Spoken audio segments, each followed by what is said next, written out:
Bismillahirrahmanirrahim. Assalamualaikum warahmatullahi wabarakatuh. Innal hamdalillah nahmaduhu wa nasta'inuhu wa nastahdihi wa nastaghfiruh wa na'udzu billahi min shururi anfusina wa min sayyiati a'malina may yahdihillahu fala mudhillalah wa may yudlil fala hadiyalah. Asyhadu an la ilaha illallah wahdahu la syarikalah wa asyhadu anna Muhammadan abduhu wa rasuluh. Kita zikir sama-sama. Allahumma inna nas'aluka ilman nafi'a wa rizqan tayyiba wa amalan mutaqabbala. Ya Allah, sesungguhnya kami mohon kepadamu ilmu yang bermanfaat, rezeki yang baik dan amalan yang diterima. Allahumma bika asbahna wa bika amsayna wa bika nahya wa bika namutu wa ilaikan nusyur. Ya Allah, dengan Engkaulah kami berpagi-pagi dan dengan Engkaulah kami berpetang-petang dan dengan Engkaulah kami hidup dan dengan Engkaulah kami mati dan kepada Engkaulah kami dibangkitkan. Saya hormati Tuan Haji Jamaluddin, pengurusi Masjid Muttaqin serta jawatan kuasa. Lagi yang saya amat hormati tuan-tuan imam, tuan-tuan bilal, tuan-tuan guru, ustaz-ustaz, ustazah-ustazah, hadirin hadirat yang dikasihi sekalian. Kita bersyukur kepada Allah Subhanahu Wa Taala kerana dapat kita memasuki pada waktu pagi hari Jumaat ini setelah kita melaksanakan bersama-sama solat subuh berjemaah. Kita sambung pula dengan tadabbur kita menerusi Al-Quranul Karim ini, iaitu daripada surah As-Sajdah ayat yang ke-23 hingga 24 pada muka surat yang ke-417. Kita baca dulu sama-sama ayat ni. A'udzu billahi minasyaitonir rajim. Wa laqad atayna Musal kitaba fala takun fi miryatin min liqa'ihi.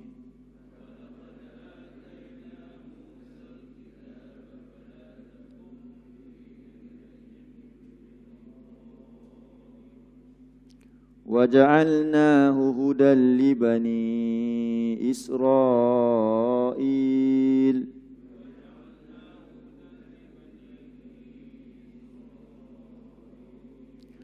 وَجَعَلْنَا مِنْهُمْ أَئِمَّةً يَهْدُونَ بِأَمْرِنَا لَمَّا صَبَرُوا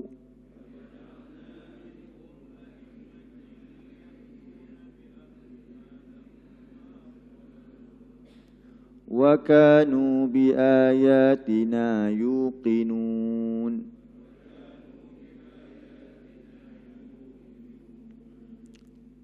Walaqad, dan demi sesungguhnya, ataina, telah mengurniakan oleh kami, Musa, akan Musa al-kitaba, akan al-kitab, yakni Taurat. Demi sesungguhnya kami telah mengurniakan kepada Musa Taurat. Itu terjemahan mafhum dia.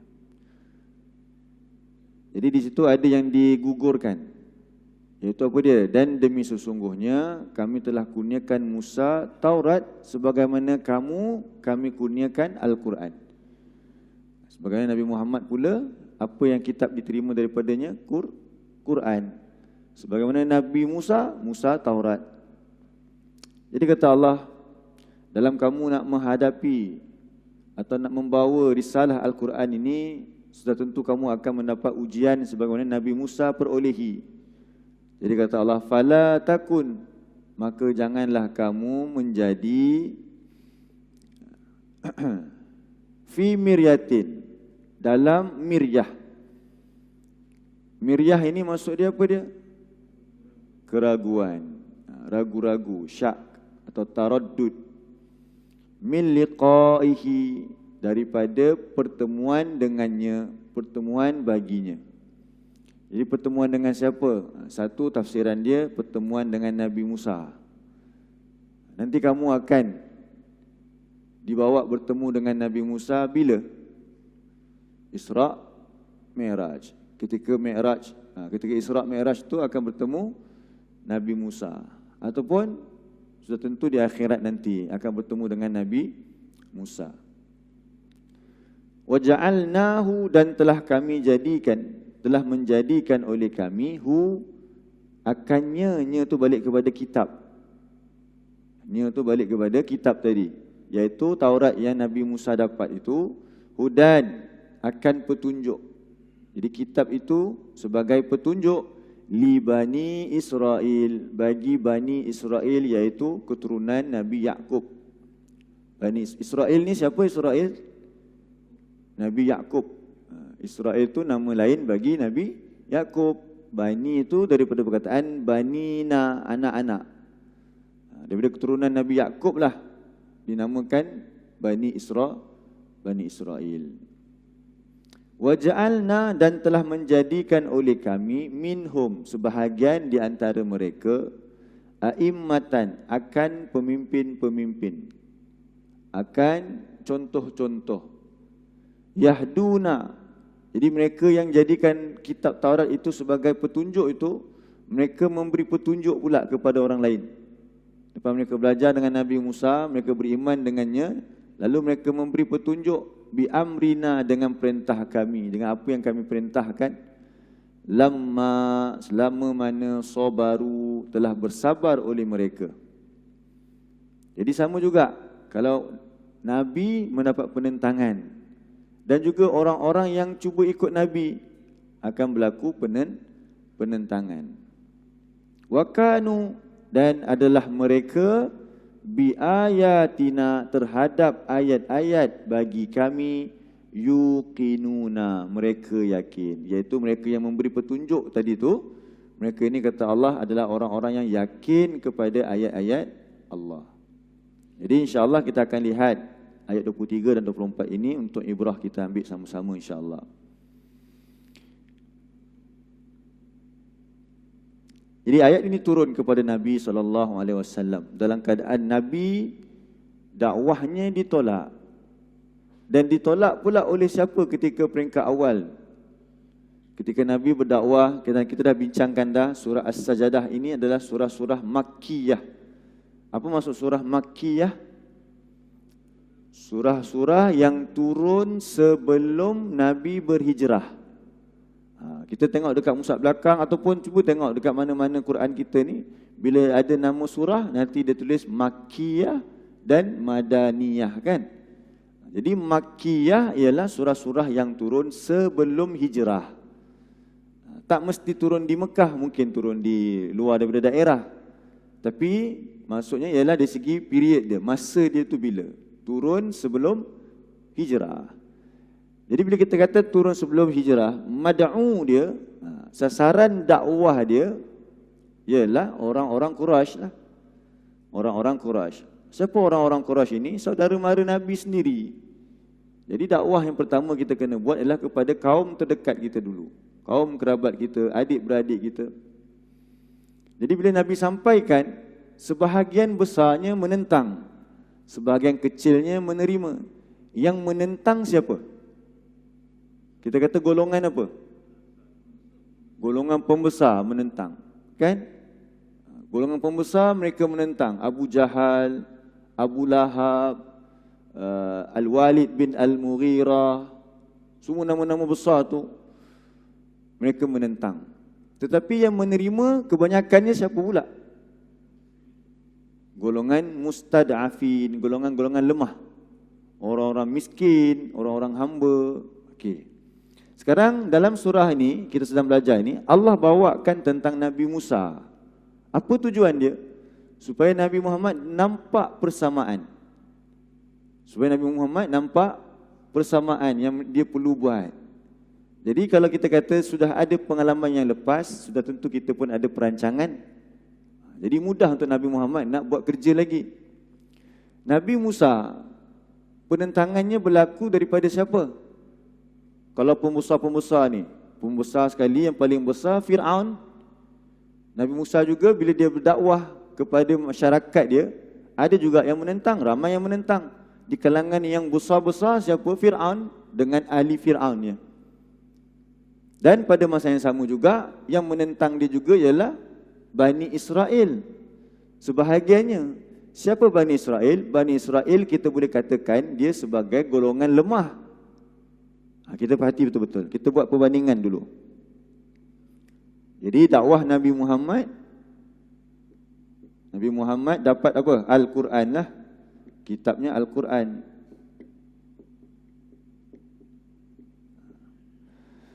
Jadi gunanya Al-Quran ini adalah untuk membebaskan dua kelompok, iaitu kelompok yang dipanggil sebagai mustakbirun.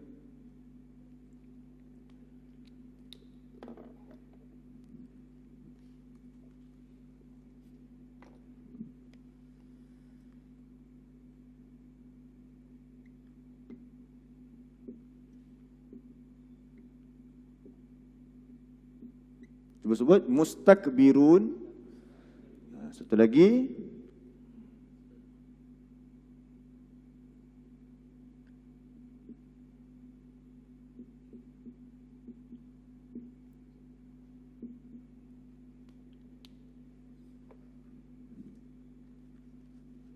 lagi mustad'afun. Sebut.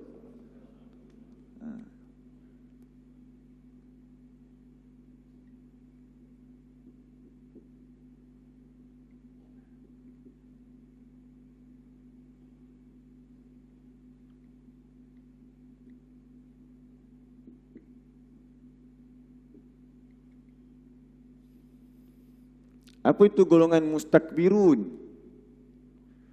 Golongan-golongan yang menyombongkan diri, yang dia rasa itu dia besar. Jadi orang-orang yang ada kelebihan, seperti dia ada kekayaan, dia ada kuasa, dia ada kebijaksanaan, ada ilmu. Satu lagi mustad'afun atau mustad'afin, itu beza dia, beza i'rab je tu. Sama je, mustad'afuna atau mustad'afina, mustakbiruna, mustakbirina. Maksud yang sama. Iaitu golongan apa? Mustad'afun, golongan-golongan yang tertindas. Golongan yang tertindas. Memang akan berlaku dua hal ini. Tugas Nabi untuk menjadi yang di tengah-tengah. Merapatkan jurang di antara siapa? Mustakbirun dengan mustad'afun. Itulah tugas Nabi dihantarkan untuk bebaskan semua manusia dalam kegelapan ini. Yang mustakbarun, mereka rasa mereka ada kuasa, mereka rasa mereka ada harta, mereka boleh buat apa sahaja. Menindas siapa? Mustad'afun, yang lemah. Yang lemah pula, dia hanya jadi pak turut. Tak ada kelebihan, apa dah ditentukan, ikut sahajalah. Jadi kedua-duanya salah dalam kehidupannya. Nak dibebaskan mereka kepada ikut panduan ilahi. Ikut supaya mereka itu balik kepada tujuan asal kehidupan mereka, iaitu mengabdikan diri kepada Allah. Mengabdikan diri kepada Allah. Sebab tu Islam datang merapatkan jurang.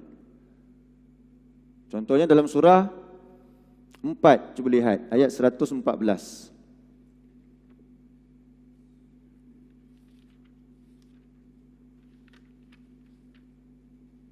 Muka surat 97. Muka surat 97.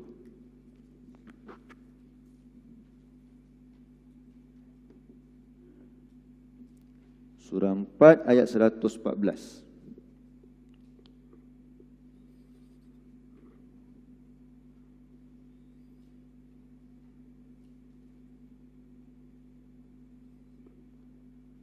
Muka surat 97, surah 4 ayat 114.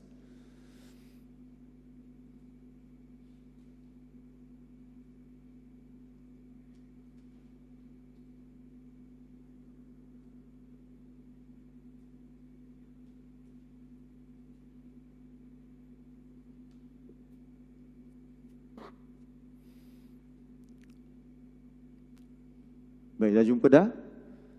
Cuba perhatikan ayat tu Allah sebut apa? La khaira Jadi la khaira ni, la kat situ namanya la nafiyah lil jins. Dalam Nahu disebut la nafiyah lil jins, maksudnya terjemahan dia macam ni, tiada sebarang. Terjemahan dia apa? La khaira tu tiada sebarang kebaikan. Maksudnya tak ada langsung kebaikan fi kathirim, pada kebanyakan min najwahum, daripada sembang-sembang. Maksudnya sembang-sembang biasa ni, dalam chat, sembang kat kedai kopi. Jadi tak ada banyak, tak ada siapa pun di antara mereka dan kita ni bila dia bersembang ni ada kebaikan dalamnya, betul tak? Tengok WhatsApp group macam mana. Kadang-kadang bagi yang manfaat juga, tapi dia jadi spam, hantar bu penuh dalam live group. Sebab apa? Penuh sangat, orang forward kan. Tak ada hala tuju. Ataupun paling tidak sembang benda-benda yang tidak mendatangkan manfaat. Jadi Allah kata, apakah sembang yang paling baik sekali? Allah kata, pertama, illa, melainkan man amara bisadaqah, mengajak manusia untuk bersedekah. Mengajak manusia untuk bersedekah, infak fi sabilillah ini. Jadi yang maksud dia apa dia? Merancang program untuk buat kebaikan. Jadi ajak orang untuk join sekali. Dengan cara macam mana? Bersedekah. Yang kedua, au ma'ruf, atau mengajak manusia kepada yang ma'ruf. Ma'ruf ni, apa maksud ma'ruf dalam bahasa kita faham? Yang baik. Jadi perkara yang paling baik sekali apa dia? Mentauhidkan Allah. Kita kena faham macam tu. Bila Nabi sebut, Allah sebut ma'ruf, ma'ruf tu yang baik, betul. Ajak buang sampah ke dalam tong sampah, baik tak? Baik. Tetapi ma'ruf paling besar kita ambil. Supaya apa? Bila ambil yang besar, yang kecil juga akan terpelihara. Iaitu menjaga hubungan dengan Allah, mentauhidkan Allah. Itulah ma'ruf paling besar sekali. Itulah ma'ruf yang Nabi bawa. Dan yang ketiga ialah islahin bainan nas, mengajak untuk apa terjemahan? Yang ni bila kita baca terjemahan, bukan salah terjemahan. Terjemahan dia kata apa? Islah, mendamaikan di antara manusia. Apa kita faham bila masuk mendamaikan di antara manusia? Kalau ada dua kelompok bergaduh, kelompok A, kelompok B, parti A, parti B, persatuan A, persatuan B, apa-apalah. Jadi kita damaikan. Islah tu maksudnya apa dia? Memperbaiki. Islah. Islah tu maksudnya memperbaiki, reform. Bentuk semula. Jadi apa bentuk semula? Manusia ni Allah hantar dia, bukan Allah hantar, Allah cipta di atas muka bumi. Apa tujuan dia? Satu, tak ada lain. Satu saja, tak ada dua. Kalau ada dua, syiriklah namanya, iaitu menyekutukan. Dalam bentuk syirik syirik niat, syirik dalam tujuan hidup. Apa tujuan hidup Allah ciptakan kita atas muka bumi ini? Satu sahaja, iaitu mengabdikan diri kepada Allah. Sering kita ucap ni. Apa maksud mengabdikan diri kepada Allah? Apa dalil kita?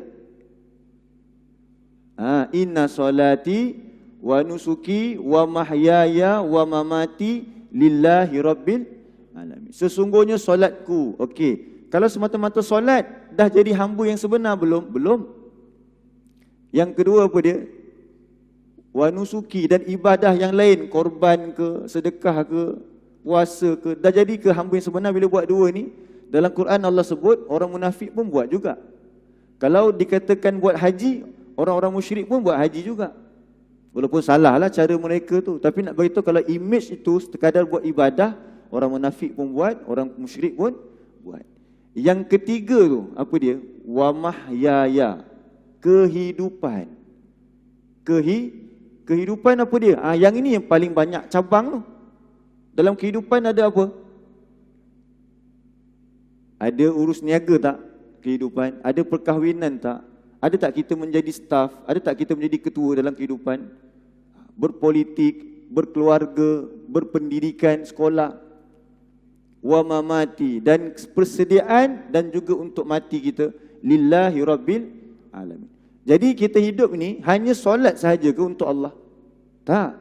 Hanya nak puasa saja ke untuk Allah? Tak. Jadi yang ketiga tu, pekerjaan macam mana? Kalau Allah bagi harta macam mana? Kalau Allah bagi ilmu macam mana? Kalau Allah bagi anak-anak macam mana? Jadi yang kat tiga ni kita dah banyak terseleweng. Tak tahu rupanya ada punca dia, kena ada sumber dia.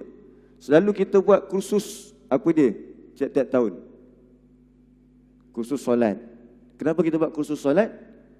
Supaya kita dapat perbaiki solat kita. Betul? Bukan salah. Walaupun tahun depan yang daftar kadang-kadang kita juga. Orang yang sama sebab dia suka belajar, jadi daftar lagi. Kan? Lepas tu yang ada tiap-tiap tahun kursus apa lagi? Kursus haji. Haji dia mungkin lagi 6 tahun, dia ambil daripada sekarang. Tetapi masalahnya kursus menguruskan harta berdasarkan Al-Quran, itu jarang kita buat. Kursus menjadi ibu bapa menurut Al-Quran, itu kita tak buat. Sedangkan inna solati wa nusuki wa mahyaya. Macam mana saya menjadi seorang bos? Apa tujuan saya jadi bos? Kalau saya cari rezeki bagaimana Allah suruh? Kalau saya dah dapat rezeki, apa yang saya suruh kepada staf saya untuk gunakan rezeki tersebut? Atau lantak kamu, aku dah bagi hak kamu, kamu buatlah apa saja. Bukan begitu. Jadi bila keadaan demikian, datang Nabi membawa risalah nak perbaiki balik. Sebab tu berlakunya apa dia? Ada orang ada harta, ada orang tertindas. Jadi tugas Nabi ialah islah. Apa islah? Bukan damai, memperbaiki. Bukan salah terjemah damai, itu satu perkara. Sebab tu terjemahan ini takkan nak terjemah banyak-banyak. Satu damaikan, kedua itu kena tafsir lah dengan tadabbur. Terjemahan sahaja, dia bagi seringkas yang boleh. Okey, jadi sekarang tengok ada dua kelompok ni nampak. Mustakbirun dengan mustad'afun. Padahal kedua-dua ini Allah uji sahaja. Yang mustakbirun ni Allah uji dia dengan kekayaan. Yang mustad'afun ni Allah uji dengan kemiskinan. Tapi dua-dua ni sebenarnya siapa mereka? Hamba kepada Allah. Tetapi terlupa mustad'afun disebabkan selalu dalam keadaan lemah, dia menjadi hamba mustakbirun. Nampak? Jadi bila zaman Nabi Musa, siapa mustakbirun? Zaman Nabi Musa. Fir'aun. Fir'aun dan mustakbirun dan juga alu Fir'aun. Pengikut-pengikut Fir'aun, Haman dan pengikut-pengikut ahli sihir dia, tu kira mustakbirun lah tu. Siapa mustad'afun? Yang ditindas, yang dihina, yang dibunuh selang setahun. Siapa? Bani Israel. Ada beza tak jiwa mustakbirun dengan mustad'afun? Beza. Kalau kita boleh terjemah pada halaman hari ini ialah penjajah dengan yang dijajah. Cuba kita letak dalam kehidupan kita pula. Kita ni bekas dijajah tak? Bekas dijajah. Berapa lama kita dijajah? Setahun dua ke? Beratus tahun. Tukar-tukar penjajah. Bermula dengan apa dia? Portugis. Portugis datang bawa apa? Cara dia lah. Lepas tu tukar apa pula? Lepas Portugis, Belanda. Belanda dengan cara Belanda. Lepas tu siapa pula datang? British. British kemuncak. Dia berjaya ubah kita punya budaya kita juga. Walaupun dia kekalkan sikit tradisi itu, tetapi cara berfikir dah ubah. Dia dah masuk melalui pendidikan. Dia tahu nak masuk ruang agama tak boleh nak tukar. Tapi dia bagi kau ambil 50-50. Agama kau teruskan, tetapi budaya pendidikan, budaya-budaya kami. Pergi kerja tu kita kata dulu pengalaman dulu pergi sekolah pakai seluar panjang, seluar pendek. Itu contohlah zaman dulu. Jangan upload dekat Facebook. Tu aurat. Tu lagi-lagi isteri kita pula pun sama juga. Kadang-kadang hari sukan pun pakai seluar pendek kan. Tak pakai tudung. Jangan di-upload lah. Itu biar lepas. Biarlah lepas, kita minta ampun kepada Allah. Tapi kenapa jadi begitu? Dan pernah kata, saya berborak dengan tuan-tuan perempuan, kata ada zaman tu kami tak pandai Jawi, tak pandai Arab. Pernah berlaku zaman tersebut. Kenapa jadi begitu? Itulah dia orang-orang yang dijajah. Fikiran dia telah dijajah. Sama juga dengan Bani Israel. Bani Israel, dia hidup lama beratus tahun dengan Fir'aun, menyebabkan mereka ni dijajah, menyebabkan mereka hati ataupun semangat mereka lemah. Cuba tengok dalam surah 7. Tengok dalam surah 7.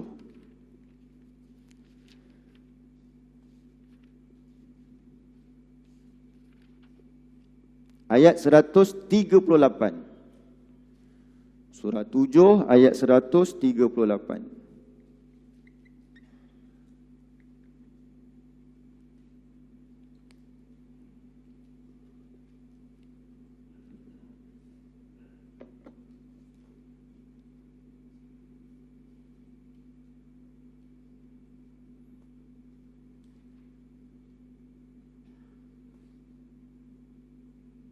Muka surat 167.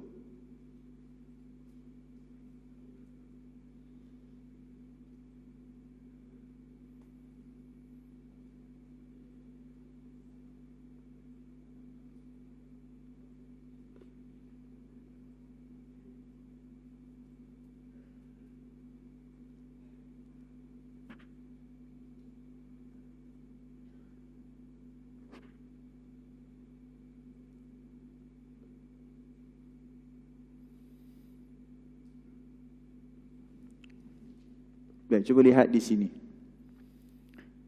Allah berfirman, wajawazna, jumpa tak? Wajawazna bi bani Israil al-bahra. Dan kami telah selamatkan Bani Israel menyeberangi laut merah. Jadi ini peristiwa apa? Ini kemuncak kan, mereka lahir daripada apa dia? Kekejaman Fir'aun. Mereka lari daripada Fir'aun, last kali mereka berhadapan jalan mati. Depan mereka ialah Laut Merah. Jadi bila depan mereka Laut Merah, Bani Israel dah down dah. Tapi Nabi Musa kata apa? Allah bersama dengan aku. Lalu Allah perintahkan Nabi Musa untuk memukul dengan tongkatnya, terbelahlah Laut Merah tersebut. Lalu Bani Israel dan Nabi Musa, Allah selamatkan mereka dengan menyeberangi laut tersebut tanpa tenggelam. Lepas mereka seberang, apa yang berlaku? Fir'aun dan pengikutnya tenggelam dalam tu. Ini satu nikmat paling besar, kemerdekaan yang sebenar. Bila mana mereka berjaya menjatuhkan dan mengalahkan musuh. Tetapi dengan bantuan siapa? Dengan bantuan Allah. Tanpa mereka perlu berperang. Sebab mereka ni tertindas.